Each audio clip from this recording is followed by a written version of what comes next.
오늘 2부에서 서당캐가 선정한 올해 10대 뉴스를 가지고 얘기를 좀 나눠보겠습니다. 10대 뉴스 선정 기준이 뭐였나요? 선정 기준, 제가 선정을 했는데. 혼자요? 네, 그냥 주관적 기준으로. 매우 주관적이고 편파적이다. 네.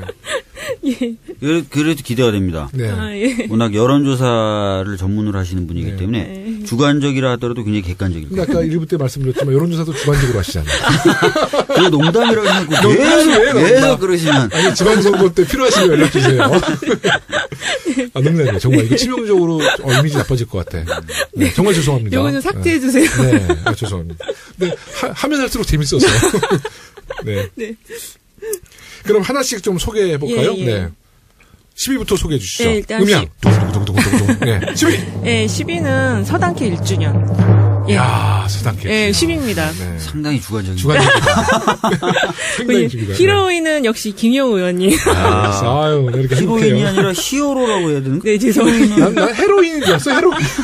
히로인은 여자인가요? 여성을 얘기하는 아니, 건데. 전 헤로인인 줄 알았어요. 히로인. 네, 근데 히로인. 지금 네. 조금 이제 아쉬운 게 네. 김영우 의원님 그 캐릭터가 없으셔갖고 네. 캐릭터가 있으시면 이제 서당캐가 더 팍팍 클 것 같고요. 네. 그다음에 안규백 시당위원장님 취임도 같이 10위에 올렸습니다. 네. 이것은 뭐, 그러니까 사장님에 대한 예우. 네. 네. 안규백 시당위원장님이 우리 더불어민주당 서울시당 위원장님이세요. 그렇죠. 네. 예. 삼선이시죠. 여기에 그렇게 써져 있네요. 최고위원 승계 가능성 한층 더 힘 실리는 서당캐. 네. 그러면 우리 지도부가 되는 거네요. 아니 이거는 네. 지금 뭐 그냥 그러지 않을까 전망입니다. 예. 거의 확실시되고 있어요. 아 그래요? 네. 그러면 이제 서당캐가 더 힘이 실릴 가능성이 높아지는 거죠. 이렇게 네. 되면은 뭐 서울시당 공식 팟캐스트가 아니라 진짜 전국 네. 공식 중앙당 팟캐스트가 공식 될 수 있겠네요. 네. 그럼 뭐- 우리는 뭐 진짜 내가 아까 왜 서울시당 얘기를 했지?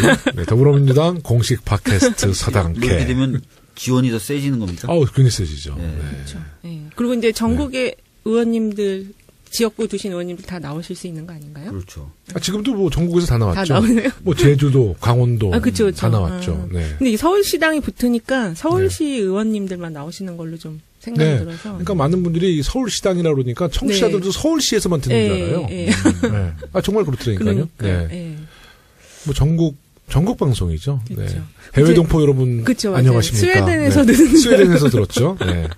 제가 댓글을 보니까 네. 김영호 의원님 그 약간 별명 하나 나온 게 있더라고요. 혹시 보신 거 있으세요? 못 봤는데. 소스윗이라고. 네. 그 누가 이렇게 소스윗 김영호 의원님 이렇게 나. 아, 근데 한번 별명 1위를 하나 올려놔 보세요. 엄청 스윗하다 이런 그런가 뜻이잖아요. 봐요. 전 지역 구민이 올리셨는지 모르겠는데.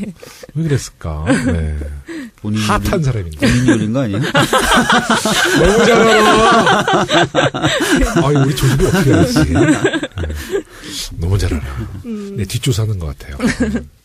자, 그 다음에는 9위도 9위. 소개해 주십시오. 예. 동동동동동동동 9위. 9위는 이제 지금 서울시장 경선이 관심이 고조되고 있다는 게 9위에 올렸습니다.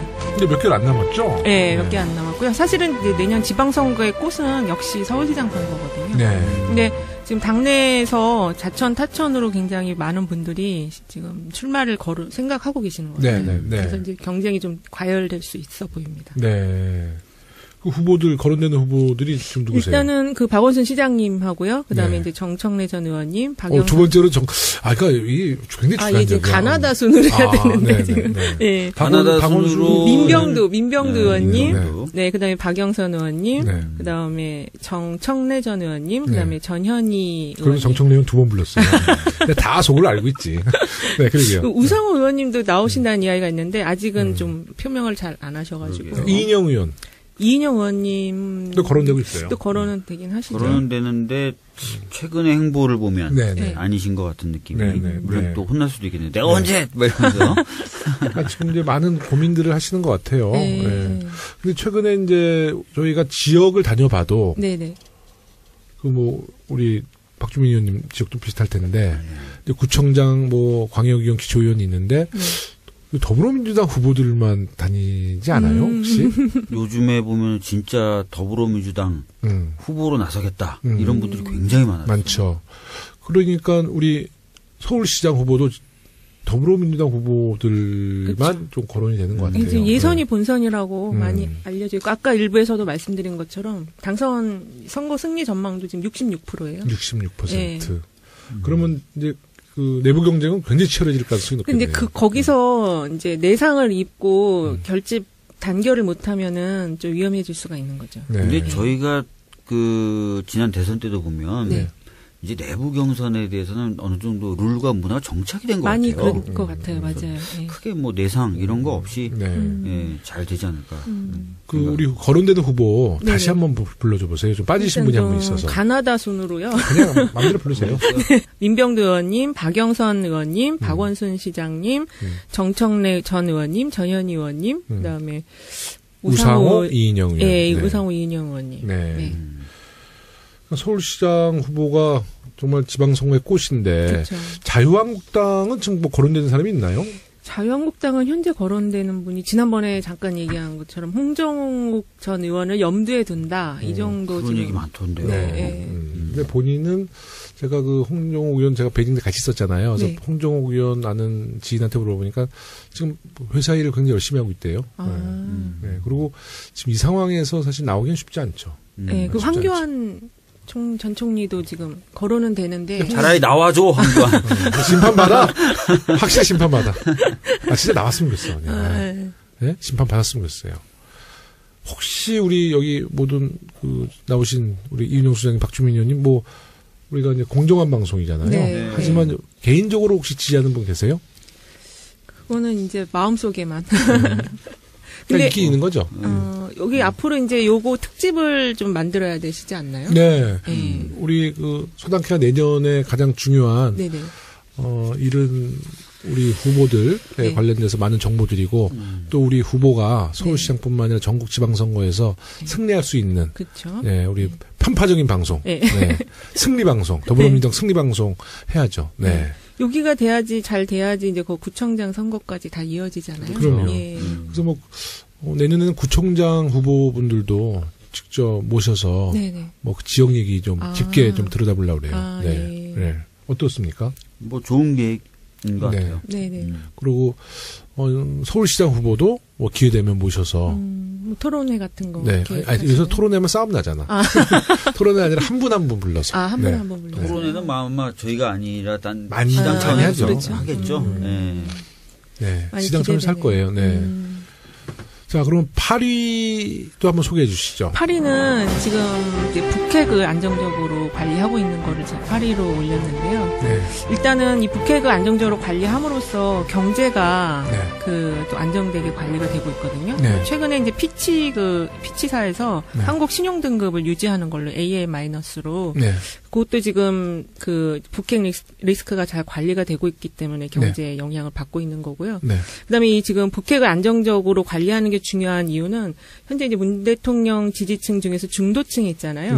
그 중도층 같은 경우는 이 북한 이슈에 굉장히 좀 민감하거든요. 근데 이제 이걸 잘 관리함으로써 문 대통령의 지지율 70%가 유지가 되는 그 동인도 같이 되고 있는 거예요. 그래서 이걸 잘 관리하는 게 굉장히 잘하고 계신 점에서 8위에 선정을 했습니다. 네.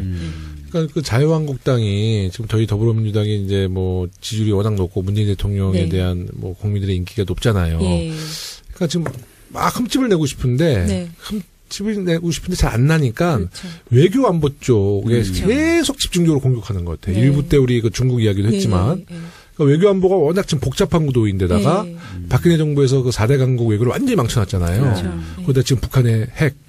그러니까 이 문제는 문재인 대통령도 이걸 근데 극복하기 노력하지만 계속 변수가 생기거든 여기에. 그러니까 자유한국당은 그 허점, 그 약점을 엄청나게 노리는 거죠. 이게 문재인 대통령의 약점이 아니고 우리가 막 지금 들이닥치는 우리 국면인데 이거 사실 외교안보는 자기들도 집권 다닐 때 외교안보에는 뭐 정당 뭐 초월하자 이런 얘기 했잖아요. 그러니까요. 근데 너무 외교안보 쪽에 그냥 발목 잡기, 흠집 내기 이게 정말 국익에 도움 안 되거든요. 그렇죠. 그리고 미국하고 중국 사이에 끼어 있어서 이걸 도대체 어떻게 풀어나가실까가 참 궁금했었거든요. 그리고 좀 걱정도 많이 됐는데 어쨌든 이걸 이렇게 순차적으로 잘 풀고 계시더라고요.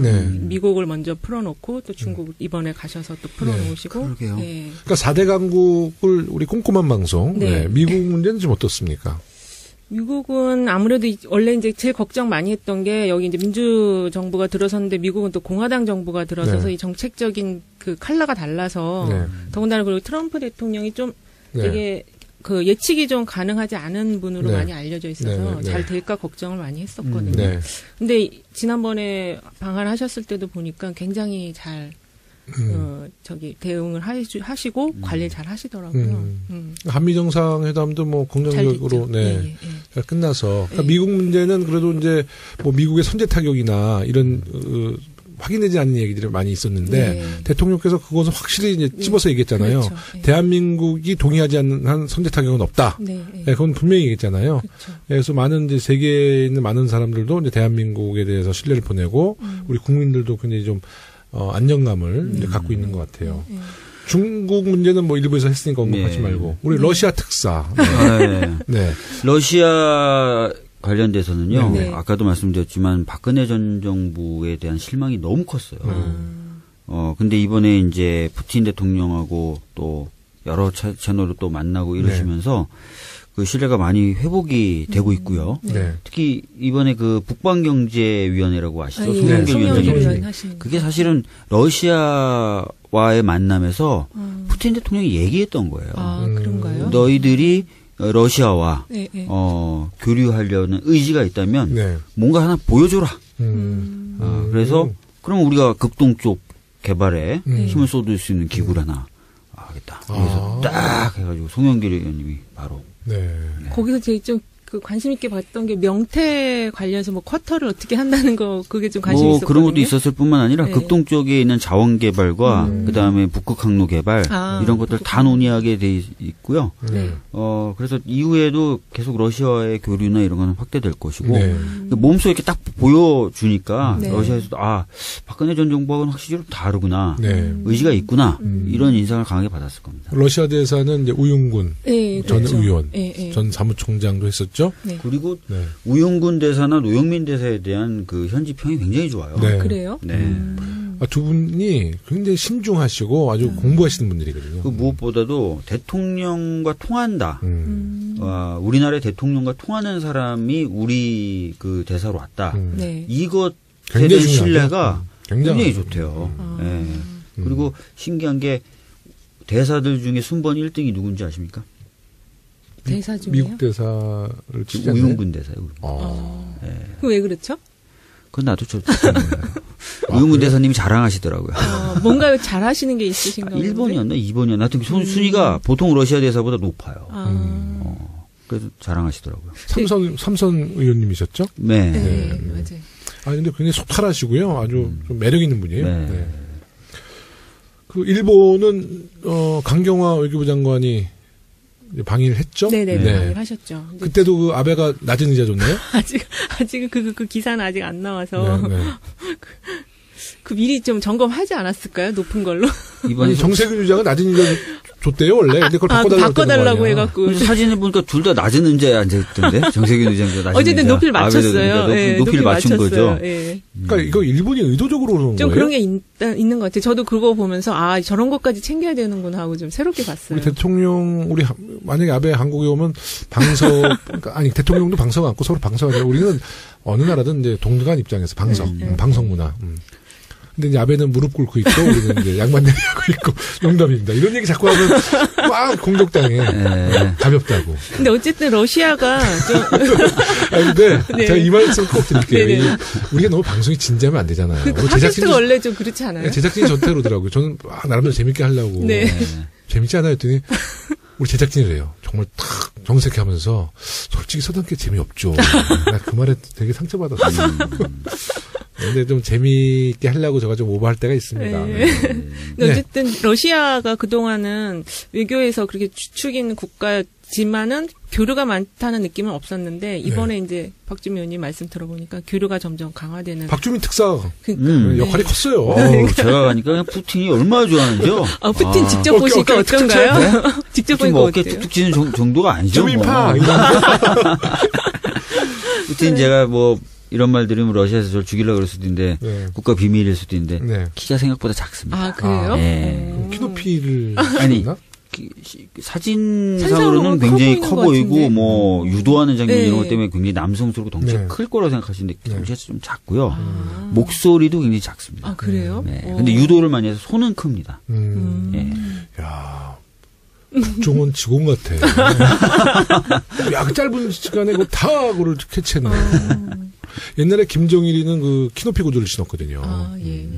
시진핑 미국 갔을 때도 키높이 구두를 신은 것 같아요. 왜냐면 시진핑과 그 트럼프 사진 보면요. 키가 거의 비슷하게 나와요. 네. 그 시진핑 원래 커요, 좀. 큰 것 같은데. 원래 큰데 트럼프만큼 클까 했는데 사진 보니까 거의 비슷해요. 그러니까 그럴 땐 다 맞추나 봐요. 봐요. 네, 이 정상들이 그런 또 자존심이 있나 봐요. 네. 네. 문재인 대통령도 키가 작은 키는 아니시죠? 네. 그래서 문재인 대통령 취임하고 이제 7개월 동안 완전히 외교 안보 망쳐놓았잖아요, 박근혜 대통령이. 근데 그걸 하나하나 정말 침착하고 차분하게 풀어가는 것 같아요. 걱정이 좀 되는 게요. 굉장한 하드워크를 지금 하고 계세요. 그 외교 순방도 많이 하실 뿐만 아니라 일정도 좀 살인적이고 그래서 건강히 받쳐주실까? 뭐 이런 느낌이 드는 거예요. 그 정도. 굉장히 하드워킹을 하고 계셔서. 근데 타고난 건강 체질 같아요. 문재인 대통령. 그리고 그 중국 식당에서 드실 때도 사실 그거 그렇게 한국 사람 입맛에 썩 맞진 않는데 너무 맛있게 드시더라고. 식성들이 좋은 분들이 또 그런 체질적으로 강해요. 김대중 대통령이 대식가셨거든요. 맞아요. 많이 드셨어요. 그분은 그냥 시작할 때 떡을 드시는데 그냥 거의 엄청 드시더라고요. 그러니까 김대중 떡을 좋아하셨나 봐요. 떡 좋아하세요. 저는 그 얘기 지금 처음 들어요. 꼭 떡이 나와요. 떡 인절미 좋아하시죠? 네, 인절미 맞아요. 같이 식사를 해보셨구나. 아니요, 어디서 본 것 같아요. 근데 떡이 그냥 시작이에요. 저는 근데 떡 먹으니까 다 끝나지 않았더니 이제 밥이 또 나와요? 이 여사님한테 여보 밥 좀 주세요. 그러니까 그때부터 막 밥 나오더라고요.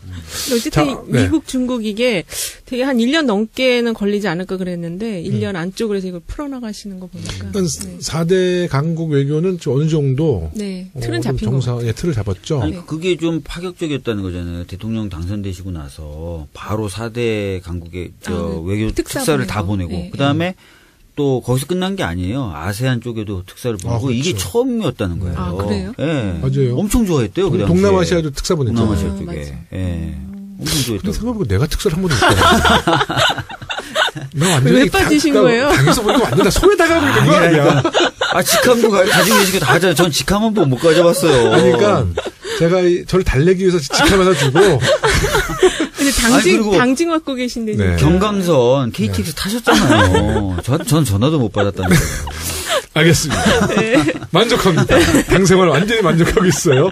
7위 소개해 주세요. 7위는 그 서울시당 위원장님이셨던 김영주 의원님이 고용노동부 장관. 너무 충성스러운 선생님인 것 같은데요? 제가 약간 섞었어요. 왜냐면 이제 그 박주민 의원님이 양심적인 정치인이라서 이런 거는 그냥 저 같은 넘어가지고 넘어가지 않아. 서울시당의 입장에서 좀 뽑은 것도 있어요. 그래서 어쨌든 그 문재인 정부의 여성 강요 30%를 완료시켰다. 그걸 7위로 뽑았습니다. 여성 강요 30%가 역대 정권 때 한 번도 실현됐던 적이 없죠. 이건 정말 칭찬받을 일이네요.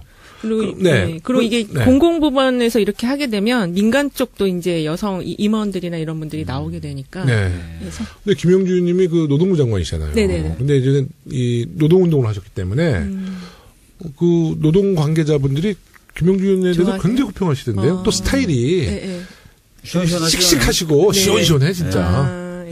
시원하셔요. 또 농구 스타일 좋고. 그러니까요. 그리고 여성 장관으로 처음으로 국토부 장관 여성 장관 김영미 장관님 하고 계신데 되게 상임위 미칠 수 없고 법사위에 오시면 그냥 휘저으십니다. 기억력도 굉장히 좋던데요. 제일 잘하세요 장관님 중에. 그 개인적인 인연을 좀 잠깐 얘기하면 김영재 의원님이 저희 고등학교 선배님이셔가지고. 그럼 농구 선수셨어요? 네네네. 무학여고. 우리 소장님도. 저는 농구 선수는 아니셨고요. 고등학교 선배. 차이가 그러면 가까우시진 않으실 거 아니에요? 멀죠. 연배가 높으시고요. 연배가 높으시잖아요. 그리고 들어보니까 진짜 농구를 거의 되게 잘하셨던 분이에요, 진짜.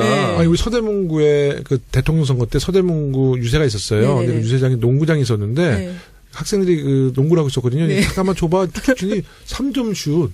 한 방에 쏘는데 더 놀라고 본인도 놀래. 3점 슛이 안 들어갔잖아. 근데 쑥 쏘니까 왜 이걸 하시는 거야? 봤지? 3점 슛.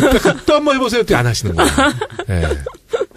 네. 농구 정말 잘하시더라고요. 네. 그래서 이번에 특히 의원 장관으로 입각하신 분들이 네. 실력면이 또 출중하셔서 걸크러쉬라는 또 별명을 많이 잘하세요. 네, 다 잘하시는. 근데 인수위가 없었잖아요. 예, 그랬죠. 그래서 좀 시간은 걸렸지만 네. 지난 정부에 비하면 정말 탁월한 선택. 그렇죠. 네? 그리고 네. 의원님들도 가서 또 잘 하시고. 네. 네. 그래서 그렇게 그거를 7위로 뽑았습니다. 그리고 또 대통령님께서 페미니스트 대통령이 되겠다고도 선거 때 말씀하셨고. 네.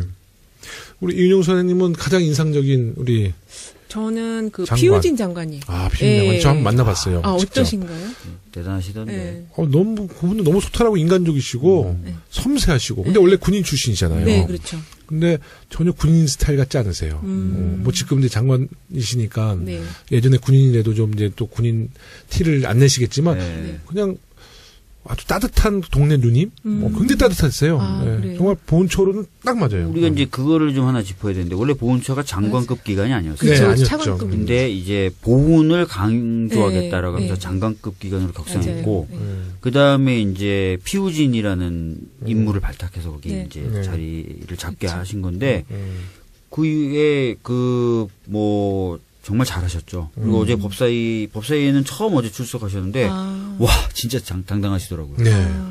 그냥 자유한국당 의원들이 막 공격해도 그냥 굽힘이 없어요. 김진태 의원이 막 소리 질러도 계속 쳐다보면서 하실 말씀 다 하시고. 근데 장관님들이 법사위를 왜 나가셔야 되는 거예요? 모든 법이 다 법사위잖아요. 소관 법이 법사위에서 될 때는 부처 장관들이 다 옵니다. 그래서 법사위가 모든 장관을 상임위 중에 상임이네. 앉아서 다 볼 수 있고 다 뭐라 그럴 수 있고 하는 것이에요. 피우진 원래 차관이었잖아요. 네. 근데 지금 장관님 되셨잖아요. 네네. 이제 많은 이유가 있는데 장관님 되시고 나서 우리 6.25 참전용사 또 월남 참전용사 재향군인의 사실 보수단체라고 그러잖아요. 네. 이번에 우리 막 수당도 올려드리고 그랬죠. 네. 그러니까 자유한국당이 주로 정거전 되면 노인정, 그리고 보수단체 그렇죠. 굉장히 많이 만나서 뭐 우리는 그걸 하려고 그러는데 그 당시 우리 야당이었잖아요. 야당에서 발목 잡아서 예산 못 늘린다 그랬는데 이번에 장관으로 승격시키면서 정말 우리 보수단체, 그러니까 정말 이건 보수 그런 이념적인 문제가 아니라 나라를 위해서 희생하셨던 6.25 참전용사, 월남 참전용사, 재향군인 이런 분들에서는 굉장히 처우가 많이 달라졌을 것 같아요. 처우가 많이 달라졌을 뿐만 아니라 기억나실 거예요. 우리 참전용사분들 청와대로 모셨을 때. 네네. 대통령님이 일일이 나가서 다 악수해 거의 주시고. 그냥 90도 인사하시고 악수하시고.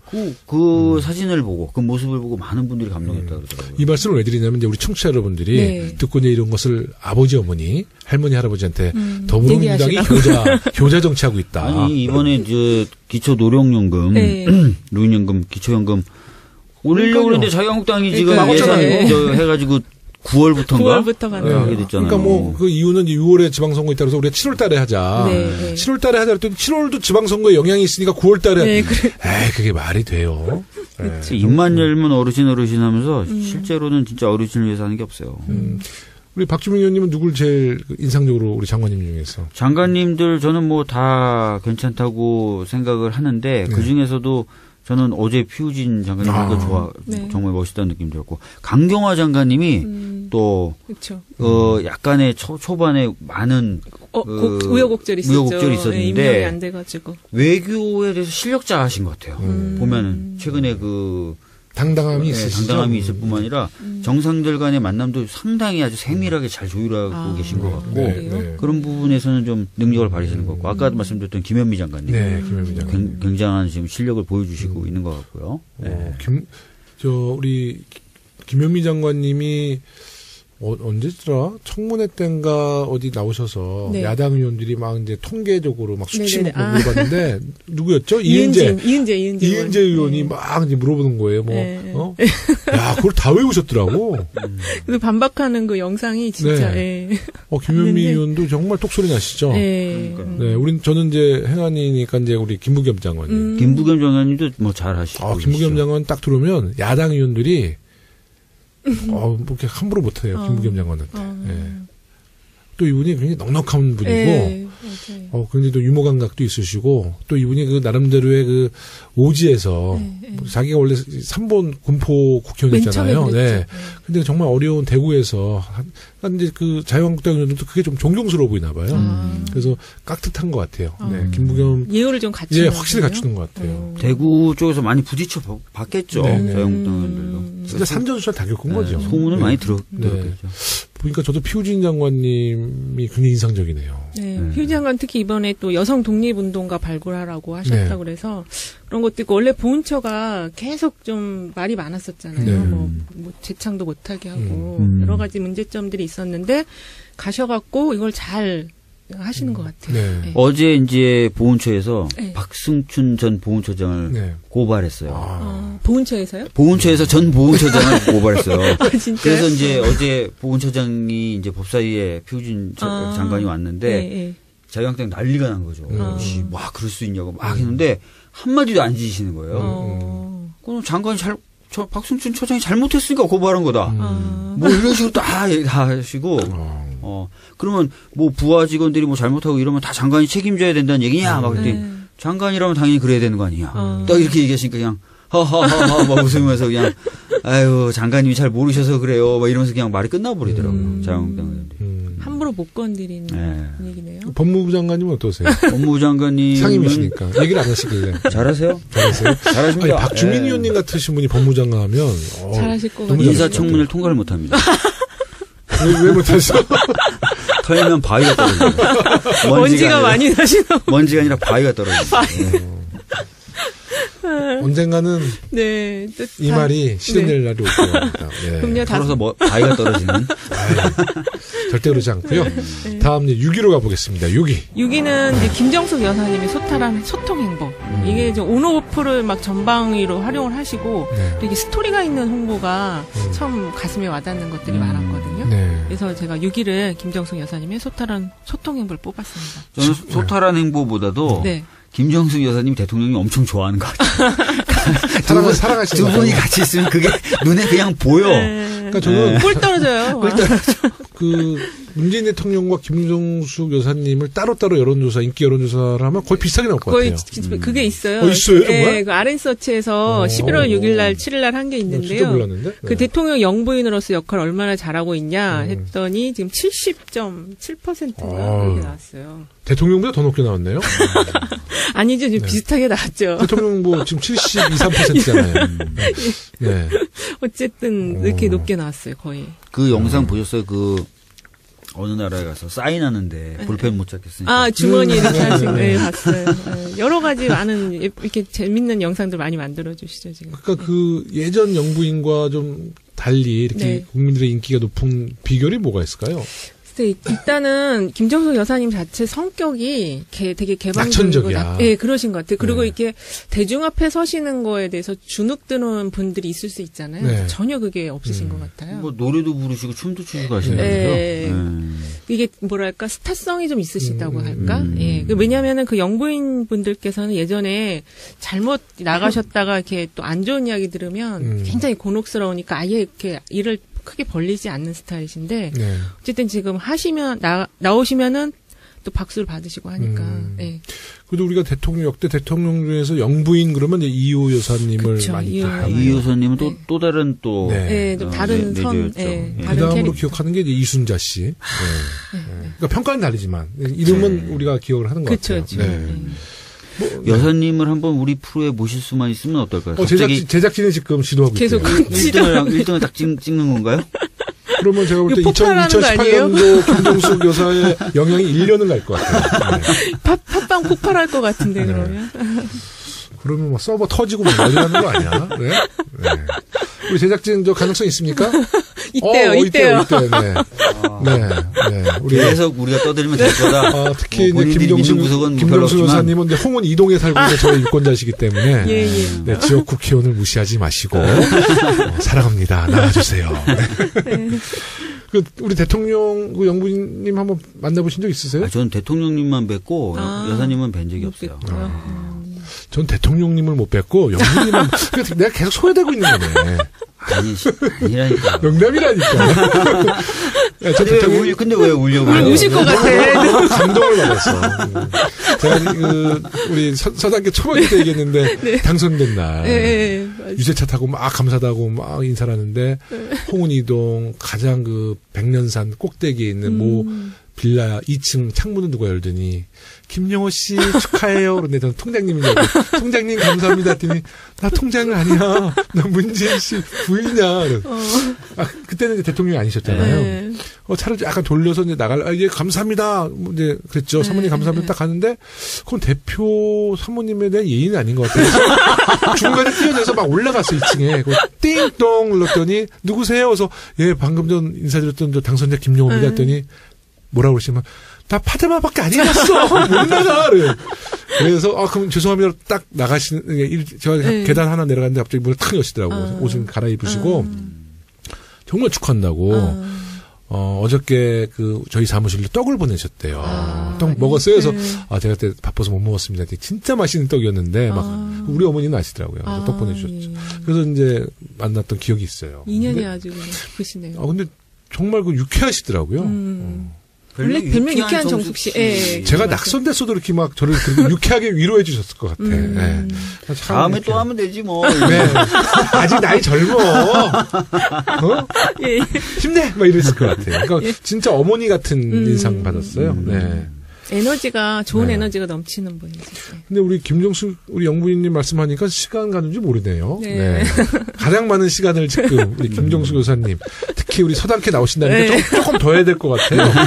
근데 왜 이 천사 같으신 분한테 왜 일부 야당 인사들이 자꾸 이렇게 좀 폄하 발언을 하죠? 너무 인기가 좋으니까 좀 시기와 질투인가요? 그런 것도 있는 거. 폄하 발언을 한다는 건 잘하고 계시다는 뜻이죠.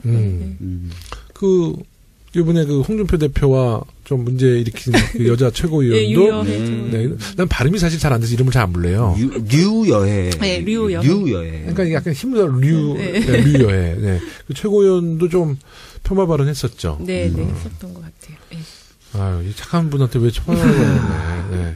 자, 그럼 5위 얘기해 보겠습니다. 네, 5위는 민주당 당원 150만 돌파. 와, 150만. 150만. 이게 지금 정당 사상 처음 있는 일이고요. 유럽 정당에서도 당원이 이렇게 권리당원들이 많이 지금 모이는 경우가 거의 없다고. 150만. 예. 그리고 특히 유럽은 정당들이 당원이 좀 주는 경향이에요. 그렇죠. 예. 지금 중국 공산당만 들고 있대요. 네. 지금 7천만 명을 넘겼다니까. 그리고 지금 당원이 이렇게 많아지는 거와 연관해서 지금 서울시당이 여러 가지 교육과 연수를 많이 기획을 해서 하고 계시더라고요. 근데 그게 굉장히 제가 보기에는 잘하시는 것 같아서 5위에 올렸습니다.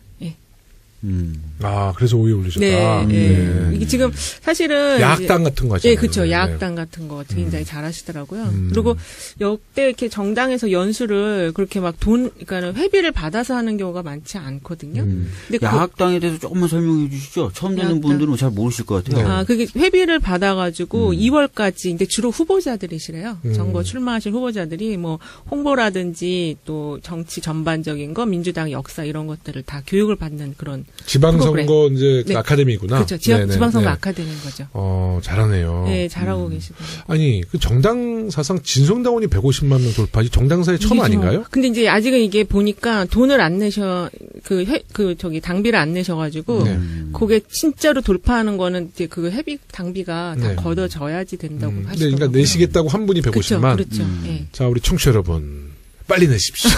150만 빨리 돌파해야 합니다. 근데 이게 150만이 되면 정말 당에서 어떤 걸 해야 될지 고민이실 것 같아요. 그러니까 지금 당원들을 사실 많이 이제 모시고 또 당비도 받고 했으면 그만큼 뭔가를 해드려야 되거든요. 해드려야 되고 또 그냥 해드리는 것뿐만 아니라 그분들이 직접 주인이 되실 수 있는 그런 걸 해야 되는데 그 고민도 동시에 진행을 해야 될 것 같아요. 의원님들 지역에서도 지금 당원분들이 많으실 거예요. 많죠. 엄청 늘었어요. 저도 온라인 당원 그거 한번 이제 또 우리 번개 한번 하려고 그래요. 근데 예전에 이제 온라인 당원 번개는 예전에 그냥 뭐 치맥, 그러니까 별 뭐 프로그램도 없이 뭐 이렇게 했는데 이제 우리 의식이 너무 높아지셔서 정말 저희가 준비를 잘해서, 그러니까 박주민 의원님 그거 정말 이런 거 잘하시더라고요. 그러니까 그 당원들을 초대할 때는 정말 준비를 잘해서 의미도 있고 재미있고 뭐 이런 좀 노하우를 좀 알려주세요. 저희는 이제 내년부터 정기적 그러니까 1년에 2번 정도 아주 이제 4강 정도 짜진 당원 교육 프로그램을 좀 돌리려고 준비하고 있어요. 그리고 1년에 2번 정도 당원들과 함께하는 정책 워크숍을. 그러니까 당원분들이 모이셔서 작년에 한번 해봤는데 좋더라고요. 테이블을 나눠서 앉은 다음에 은평구와 사회와 나라에 있어야 될 제도 뭐 이런 것들에 대해서 토론해서 정리해서 발표하는 거예요. 그럼 그거를 뭐 구청에 넘겨줄 건 구청에 넘겨주고 뭐 법안으로 발의할 건 법안으로 좋다. 뭐 이런 식의 했는데 너무 좋았어요. 그런 것들을 저희가 작년에 시험적으로 했던 거를 올해는 좀 루틴하게 좀 하려고요. 제가 아는 분이 지금 은평구 거기 당원이시거든요. 근데 여자분이 30대 여자분이신데 정치 이런 쪽 전혀 모르셨는데 이번에 촛불 전국 거치면서 이제 가입을 하셨대요. 그러니까 이제 그런 분들을 이제 정당 의식을 좀 강화시키는 지금 그런 연수들이 정말 중요한 것 같아요. 네, 저희는 그래서 당원들이 지금 뭐 일부 당원들은 일주일에 한 번씩 그 18세 선거 연령 이나 서명도 받으러 직접 그냥 그분들이 준비해서 하세요? 나가서 하세요. 그리고 그 소녀상 만든다고 또 소녀상 만든다고 열심히 뛰어다니죠. 생각해보니까 우리 지금 비서관 한 명도 은평구 당원이시면 왔어. 그러니까 내가 보기엔 우연의 일치는 박주민 의원이 잘하니까 그걸로 다 가나? 그건 아니고요. 은평이 상대적으로 좀 주거를 구하시기에 아직까지는 서대문 일구도 만만치 않아요. 근데 하여튼 우리 비서관도 박주민 의원님 되게 좋아하더라고요. 또 주소지 옮기지 마라 그랬더니 그거 하는데 자기가 앞으로 장관 될 건데 주소지 이렇게 막 하면 나중에 장관 못 될 것 같아서 그럼 주소지 퍼가라 그랬어요. 정말 우리 서울시당도 요새 참 잘해요. 잘하고 계시죠. 네, 우리 서울시당도 진성당원 굉장히 많이 늘어나고 있죠. 이 주체를 못 하실 것 같아요, 진짜 좀. 근데 제일 중요한 게 어쨌든 정당 일체감 강화하는 프로그램을 많이 만드시는 거. 그러니까 정말 이 150만 당원이라는 것은요, 우리 군이 60만이잖아요. 3배야. 그러니까. 북한이 100만이잖아. 우리 당원으로도 북한을 우리가 그냥 이길 수 있어. 근데 이걸 그래서 이 대단하네. 정도 규모의 당원분들이 좀 잘, 지금도 잘 하시고 계시면 좀 더 잘, 그러면 문재인 정부의 공약도 좀 더 많이 더 실천될 수 있고, 사회도 진짜 바꿀 수 있고, 그런 희망이 좀 있어요. 이 당원이 150만 당원이 되니까요. 그 잘못된 언론. 거기에, 그러니까 뭐 정말 오보다, 우리 정말, 그러니까 뭐 언론이란 게 이제 진실을 밝혀내고 그 공개하는 거는 맞는데, 어떤 의도적으로, 아주 편파적으로, 뭐 이렇게 좀 악의적으로 낸 보도 있잖아요. 우리 당원이 가만히 안 있더라고요. 그렇죠. 이게 워낙 지금 정치적 각성이 많이 되셔가지고. 200만 당원이면 조선일보 문 닫을 수 있죠, 우리가. 50만만. 그쪽에 있는 한때는 100만 뭐 독자를 했는데 지금 제가 볼 때 30만? 그러니까 뭐 250만만 만들면 더불어민주당의 세상이 될 수 있습니다. 네. 우리 이번에 4위 한번 말씀해 주시죠. 4위는 이제 그 5.59 대선이 12년과 비교했을 때 서울 지역에서 전부 다 민주당이 승리한 결과가 이번에 나왔거든요. 그래서 그거를 제가 4위로 뽑았습니다. 특히 이번에는 강남에서도 전부 다 지금 다 문재인 대통령 득표율이 다 앞섰거든요. 그때 그 강남 3구 한번 혹시 통계 있나요? 네, 강남 3구가 근데 그 2012년하고 비교해 봤을 때 그 지금 당이 3개가 나와서 이게 국민의당 쪽으로 빠지면서 이게 전체 득표율은 좀 낮아졌지만 어쨌든 자유한국당을 다 이겼어요? 예, 이겼다는 거죠. 서초구가 36.43, 강남구가 35.36, 송파구가 40.3, 강동구가 41.31 해가지고 전부 다 앞섰습니다. 그 서울 전 지역에서 승리했던 이유가 제가 생각할 때는 그 12년에 그 졌던 그 패배의 기억이 결국에는 이제 그 각성을 일으켰던 것 같고요. 그리고 16년 총선 이겼던 게 가장 좀 결정적이지 않나 그런 생각을 해요. 이 분위기가 내년 지방선거까지 쫙 갈 수 있죠? 그렇죠. 가죠. 가는데 이제 아까 말씀드린 것처럼 지금 후보군 예선이 본선이다 보니까 그 후보군 경쟁이 치열해지는 거 요거를 좀 잘 관리만 하면 사실 이런 분위기면 강남 3구에 우리가 구청장도 기대해 볼 수 있는데 이제 사실 이제 지금부터 문제 같아요. 저희 당 이제 뭐 지지율이 좋은데 우선은 우리 더불어민주당이 잘해야죠. 잘하고 이럴 때일수록 긴장해야 될 것 같아요. 그러니까 많은 우리 지지자분들도 우리가 좀 너무 이렇게 승리에 너무 취해 있지 않나, 너무 좀 나태해진 거 아닌가 이런 또 우려를 하시거든요. 이게 부자 몸조심이란 말이 지금 딱 필요한 것 같아요. 적절한 표현이시네요. 우리는 몸조심은 하면 안 될 것 같아요. 몸조심이 아니라 우리는 이제 더 전투 모드로 가서 우리 예전에 축구 배고팠던 시절, 네? 네. 우리 야당 때 네. 축구 배고팠던 시절 이때를 네. 생각하면서 지방선거 네. 잘 준비하겠습니다. 네. 그리고 네. 보니까 은평구랑 서대문구도 있는데 여기 다 이겼네요. 네. 누구지요, 근데? 근데 다 이겼어요, 사실. 네. 득표율도 높아요. 높아요? 네. 이제 1, 2, 3위만 남았습니다. 예, 네. 3위. 3위는 이제 적폐청산 수사. 네. 적폐청산 지금 하고 있는 거. 특히 지금 이제 국정농단 재판이 본격화됨으로써 죄가를 지금 가리는 작업이 진행 중이거든요. 이거를 좀 제도적 개혁으로까지 잘 추진해서 좀 마무리를 잘 좀 했으면 좋겠어요. 네. 지난번 방송 때 우리 적폐청산 수사에 국민들이 거는 기대가 컸죠? 네네. 거의 지금 70%가 다 넘었었거든요. 네. 10월달 조사 결과 보면 한국리서치도 한 70% 나왔고요. 네. 그다음에 저희 회사에서 한 것도 77.1% 나와서 지금 거의 전체적으로 적폐청산 관련한 걸 지금 밀어주고 계세요. 네. 찬성 의견이 이렇게 높아요. 네. 그러니까 적폐청산이 마무리되지 않고 이제 사실 뭐 대통합이나 뭐 이런 것도 주장하시는 분들도 있어요. 그러니까 대통합은 필요한데 분명히 적폐청산은 마무리하고. 근데 이게 지금 보면 적폐청산이 이제 어쨌든 권력기관들 예전에 권력기관들 있잖아요. 네. 뭐 군이라든지 검찰이라든지 경찰 또 국정원 이런 데가 좀 빨리 이제 좀 정리가 되고 바로 서야 되는데 그거는 시효가 과연 있을 수 있을까 그런 생각이 좀 들어요. 가야 될 길이 멀어요. 많아요. 정말 멀어요. 그리고 지금 국정원 특활비 수사 이런 것도 보면은 지금 다 이게 MB 수사까지 다 연계가 돼야 되는데 이게 지금 올해는 다 이제 할 수 없는 걸로들 돼 있잖아요. 그나마 하나 된 게 그 우병우 수석 구속시킨 거 그거 하나 지금 된 건데 갈 길이 너무 먼 것 같습니다. 새해는 새로운 마음으로 적폐청산 다시 시작하겠습니다. 하여튼 역사적으로 잘못된 건 단죄해야 되니까 우리 역사가 그 단죄를 사실 그 온정주의 때문에 단죄를 많이 못해서 이제 이게 계속 이런 일이 반복됐던 거거든요. 하여튼 이번에 적폐는 끝까지 국민들의 또 명령이 청산하라는 거니까 그쵸. 잘 청산을 해야죠. 근데 이제 부패 척결을 위해서 공수처 신설이 시급한 상황인데 또 발목 잡는 데가 자유한국당이죠. 자유한국당이 지금 반대를 해가지고 논의가 안 되고 있어요. 그래서 오늘 저희 적폐청산위원회 기자회견도 좀 했습니다. 어떤 내용으로 기자회견했죠? 자유한국당 뭐가 두려워서 국민들의 요구이고 이렇게 많은 정당에서 합의한 공수처 설치를 반대하느냐. 신속하게 논의에 나서달라. 이런 걸 촉구하는 기자회견을 했죠. 또 적폐청산의 또 가장 큰 산. MB. MB에 대한 수사. 새해는 새롭게 시작할까요? 어떻게 될까요? 이거는? 지금 MB 관련돼서는 여러 혐의로 수사가 이루어지고 있거든요. 국정원 댓글 사건, 문학의 블랙리스트, 그다음에 다스나 옵셔널 벤처스 관련된 주가 조작 문제. 그래서 결과적으로는 저는 이제 MB는 포토라인 쓴다고는 봅니다. 쓴다고 보는데 최근에 이제 김관진이라든지 그 주요 길목에 있는 인물들이 이제 구속돼 있다가 풀려나는 등에서 약간 수사가 좀 어려움에 있다는 평가도 나오긴 하는데 결과적으로 포토라인에 쓸 수밖에 없어요. 왜냐하면 수많은 증거가 이미 MB를 가리키고 있기 때문에.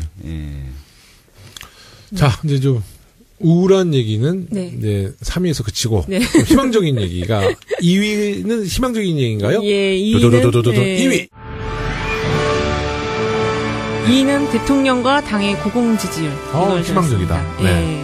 일단 이게 지금 왜 이렇게 높은 지지율이 나오고 있는 건가 지난번에도 한번 말씀을 드렸었는데 이번에 조금 다른 측면으로 보면 그 지몬미 신드롬이라는 이야기가 또 있더라고요. 지몬미는 뭐예요? 지켜주지 못해 미안해. 근데 이제 노무현 대통령. 진보 지금 지지율의 그 핵심적인 지지층들께서 노무현 대통령을 지켜주지 못했기 때문에 이번에는 이제 문재인 대통령 반드시 지키겠다. 그래서 지지율로 보답을 하겠다. 지지율을 해서 지켜드리겠다. 다시는 이런, 속지 않으리. 그런 지금 정서가 있기 때문에 대통령 지지율이 상당히 좀 당분간 계속 유지가 될 가능성이 있어요. 그리고 이제 당 같은 경우는 지금 이렇게 현재 아까도 말씀드린 것처럼 권리당원이 많이 지금 들어와 있기 때문에 당 지지율이 높긴 한데 그래서 지금 현재 언제 빠질 거냐. 이게 지금 사실은 주요한 이슈거든요. 빠질 걸 기대하고 있는 건 아니죠? 아니고요. 근데 빠지는 거를 지금 언론은 사실 기다리고 있죠. 언론이? 네네. 빠지긴 빠질 거니까. 네네. 네. 근데 제가 볼 때는 이제 대통령 지지율과 당 지지율의 경우를 보면은, 당 지지율이 좀 먼저 빠지지 않을까. 왜냐면 이제 대통령 지지율은 이 지몬미라는 어떤 정서적인 그런 게 있기 때문에 쉽게 빠질 것 같지는 않고요. 근데 뭐 빠질 수 있다라고 할 수 있지만 올라갈 수도 있잖아요. 올라갈 수는 있는데 이게 지금 여기 중도와 약한 보수 지지층이 다 지금 들어와 있는 상태이기 때문에 올라가는 거는 어떤 큰 계기가 있으면 올라갈 수는 있는데 이제 동계올림픽 같은 거 그럴 때 또 상승하는데 일단은 현재 수준이 최고점이라고 보시면 되지 않을까 싶어요. 제 생각에는. 우리는 내리지 않을 거야. 박주민 의원님, 우리 안 내릴 거죠? 네. 아니 저는 뭐 경향적으로 이제 좀 집권 시기가 좀 길어지면은 좀 내려간 경향이 있는데 문제는 이제 그거보다도 저는 내년에 이제 굉장히 많은 이슈들이 기다리고 있어요. 그렇죠. 그 이제 이슈 관리들을 저희가 좀 잘해야 될 것 같다는 생각이 들고 그냥 관리하는 걸 넘어서서 좀 선도를 해야 돼요. 예를 들어서 개헌, 선거제 개편, 정치 개편, 개혁, 정치제도 개선 이런 것들을 좀 주도해서 진짜 많네. 네, 주도해가지고 좀 나가면 충분히 오히려 더 많은 호응도 받을 수 있고 지지도 받을 수 있다고 생각합니다. 이게 다 어려운 이슈들이어서. 진짜 어려워요. 그것뿐만 아니라 자잘하지 않은 인권적 이슈도 굉장히 많아요. 너무 많죠. 왜냐면은 이제 묵혀놨던 9년간 묵혀놨던 이슈들이 다 이제 막 나올 거거든요. 정말 2018년도 또 한 번의 이 격동기를. 그러니까 그게 어떻게 보면 적폐청산 안에 다 들어있는 건가요? 그렇게 봐야 되나요? 그거를 넘어서겠죠. 넘어서요? 왜냐하면 개헌이라는 건 미래를 바라보는 거거든요. 그리고 선거제도 개혁이나 정치제도 개혁은 다 미래를 바라보는 거니까 미래를 어떻게 설계할 것인가를 놓고 이제 싸움이 또 벌어지는 거예요. 그 지금 이게 과거, 현재와 또 미래 이게 다 같이 지금 뭉쳐져서 내년에 이제 이슈화가 되니까 우선순위를 잘 정해야 될 필요가 있는 것 같아요. 그렇죠. 우선순위 잘 정해주고 아까 우리 150만 명의 당원이 뿌리가 돼서 딱 지탱해준다. 그리고 내용들을 150만 당원분이 잘 이해하신 다음에 다 소화하신 다음에 주변 사람들한테 계속 전파를 해줘야 돼요. 맞아요. 그게 우리 또 소단케 역할이고. 문재인 케어나 이런 내용도 이제 잘 이게 전파가 안 되니까 이제 바로 이제 언론이나 이런 데서 이제 바로 약간 틀린 이슈들을 가지고 얘기 나오고. 근데 너무 어려워요, 진짜. 지금 현재 정책들이 너무 어려워요. 좀 그 내년에는 좀 그래서 이런 이슈 대비해서 뭔가 좀 해야 돼요. 직한 관계가 있으니까. 그래서 내용 아주 쉽게 해가지고. 특사부대면 알겠어요. 하죠. 하려면 하겠습니다. 정말 내년, 저희가 내년 정말 긴장해야 될 것 같아요. 긴장해야 될 것 같습니다. 우리 당원 여러분들도 좀 끝까지 저희 당 지지해 주시고요. 국민의당과 바른정당이 합친 통합정당이 만들어지면 또 변화가 생기나요? 그래서 이거는 그렇게 제가 볼 때는 크게 영향은 있긴 있겠죠. 있는데 크게 미치지는 않죠. 사실은 이번에 조사된 거 잠깐 언론에 나온 거 보니까 한 20%? 국민의당하고 바른당 합치면 16점 몇 프로. 15에서 한 20 사이. 그 사이 정도. 뭐 안철수 대표가 얘기하는 것처럼 막 엄청난 반등 이런 건 아니던데요. 그게 이제 아마 기초의원 몇 명 더 건질 수 있겠네. 그렇죠? 근데 그것만이라도 이쪽에서는 어쨌든 이제 그 실핏줄이 다 지금 자기네가 저 소속 의원들이 만들어지면 그게 또 바탕이 힘이 되니까요. 그런 생각을 갖고 하는군요. 자, 이제 마지막 대망의 1위. 1위는 다 예상하시잖아요. 동동동동동동동. 촛불혁명과 문재인 정부의 탄생. 1위를 뽑았습니다. 정말 이거는 뭐 이견이 없죠. 이건 지금 다른 언론사에서도 지금 10대 뉴스 뽑는데 거의 다 1위예요. 1위요? 지금 10대 뉴스 뽑는 시즌이에요. 그러니까 우리 다른 매체와 공통된 거는 1위밖에 없네요. 1위예요. 뭐 서당키가 10위까지 안 갈 거 아니에요. 다른 매체에서. 다른 매체에서 갑자기 뽑는 거 아니에요? 갑자기 뭐 히어로 김용호 뽑는 거 아니에요? 헤로인 김용호. 원래 그 헤로인 그 11월 달이 원래 연예계에서는 마약의 달이라고. 그래요? 마약 사건이 11월 달부터 터져요. 원래는. 왜? 근데 그거는 뭐 갑자기 그런 얘기를 왜? 그래서 1위 정말 우리 청취자 여러분들 다시 들어도 기쁜 소식이죠. 1위 이제 그 어쨌든 문재인 정부 탄생이 되셨는데 이게 네. 지금 비견이 되는 게 87년에 네. 그 국민들의 그 대투쟁을 하시고 직선제 쟁취한 거랑 지금 많이 비교가 되고 있거든요. 네, 네, 네. 그래서 어쨌든 그때는 직선제라는 제도 개혁을 국민들께서 쟁취를 하셨는데 이번에 이제 문재인 정부 탄생은 사실은 정치인들이 앞장서서 탄생시킨 건 아니잖아요. 그럼요. 그게 지금 국민들께서 탄생을 시키셨고 주도를 하셨고 그래서 이게 지금 제도화 작업을 가야 되고 네. 그거를 정치인들께서 해주셔야 되는데 네. 지금 좀 전에 이제 얘기하신 것처럼 우선순위도 잘 잡아야 되고 이슈가 지금 너무 많다 보니까 그거가 사실은 이제 정말 중요한 과제예요. 문재인 네. 정부의 탄생과 함께 나온 과제거든요. 네. 그러니까 문재인 정부에 주어진 시대적 소명. 네. 뭐라고 생각하십니까? 저는 그 중앙 집권화된 그 권력 체계를 네. 바꾸는 게 문재인 정부의 소명이 아닐까 생각이 들거든요. 이제 개인적인 생각이에요. 네. 그러니까 정말 국민이 주인되고 나라가 나라다운 나라. 네. 네. 네. 네. 뭐 그 정도로 정리하면 되겠죠. 네. 네. 문재인 정부의 또 성공이 대한민국의 성공으로 이제 이어질 텐데 우리 국회 역할도 꽤 중요하죠. 너무 중요하죠. 네. 꽤가 아니라 정말 절대적으로 중요한데 거기에 중심에 또 우리 박주민 의원님. 왜 그러세요? 네. 의원님 왜 빠지세요? 왜 그러냐면 그래서 별명 생겨요. 저는 캐릭터를 까치거든 까치. 저는 은혜를 받으면 머리로 종을 쳐요. 네, 머리로 종을 치는 까치와 같은 사람이에요. 오늘 캐릭터가 나왔네. 네, 까치. 까치하면 옛날에 또 오해성, 네네. 엄지, 네, 까치. 난 내가 좋아하는 뭐든지 할 수 있어. 우리 방송이 시사 방송에서 정말 오락으로 가고 있어. 네, 우리 문재인 우리 정부를 위해서 우리 박주민 의원님 내년에 계획 좀 한번 얘기해 주세요. 네. 지금 아까 말씀드렸던 것처럼 내년에는 크고 작은 이슈들 네. 그리고 9년 동안 묵혀 있었던 여러 이슈들이 동시다발적으로 네. 개헌 정국과 함께 네. 터질 가능성이 있습니다. 네. 네. 그걸 돌파하려면 아까 말씀드렸던 것처럼 당원분들을 중심으로 네. 여러 가지 내용들이 잘 소화돼서 전파되고 지탱이 돼야 되거든요. 그래서 저는 지식 소매상 같은 역할을 하고 싶어요. 그러니까 잘 이렇게 해서 당원분들한테 많이 얘기해드리고 또 당원분들도 그걸로 또 싸우시고 알기 쉽게 이해하고 그런 역할 지식 소매상 전국을 보부상처럼 다니는 거죠. 방송 준비 뭐 요새 많이 하는데 전국 공부하고 방송 준비하고 요새 국회 좀 뜸하게 잘 안 보이시나요? 도서관에서 공부하는 거 아니에요? 오늘도 하루 종일 국회하고 기어서 왔다 갔다 했어요. 방송 준비 요새 잘하세요. 참 잘하셨어요. 네. 그 필요한 것 같아요. 진짜 너무 어려워가지고. 네. 문재인 케어도 어렵지만 어려워요. 요즘에 이슈가 되고 있는 그 주말 할증과 연장 근로 할증의 중복 할증이 할 것이냐 말 것이냐. 이런 최저임금 인상이 어떤 효과를 볼 것이냐. 이런 아동수당.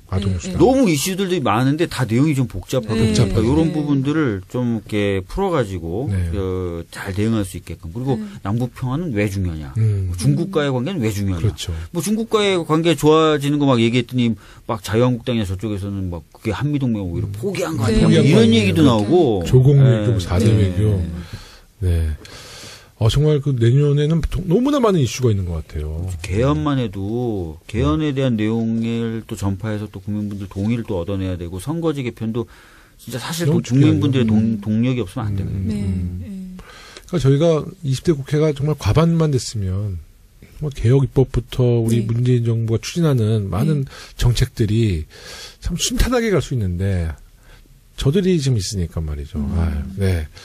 하여튼 우리 박주민 의원님한테 거는 기대가 제가 거는 기대가 아니라 국민이 거는 기대가 클 겁니다. 네. 왜 그러시죠? 네, 고맙습니다. 까치는 은혜를 잊지 않습니다. 네. 의원님은 내년에 어떤 활동을 보여주실 계획이신가요? 의원님 잘 따라다니면서 저도 이제 지식 소매상 같이 하시려고요? 저는 깜짝 놀랐어요. 지식 소매상. 지식 슈퍼마켓. 슈퍼마켓이요? 슈퍼마켓이면 아니 전 도매업자 할게요.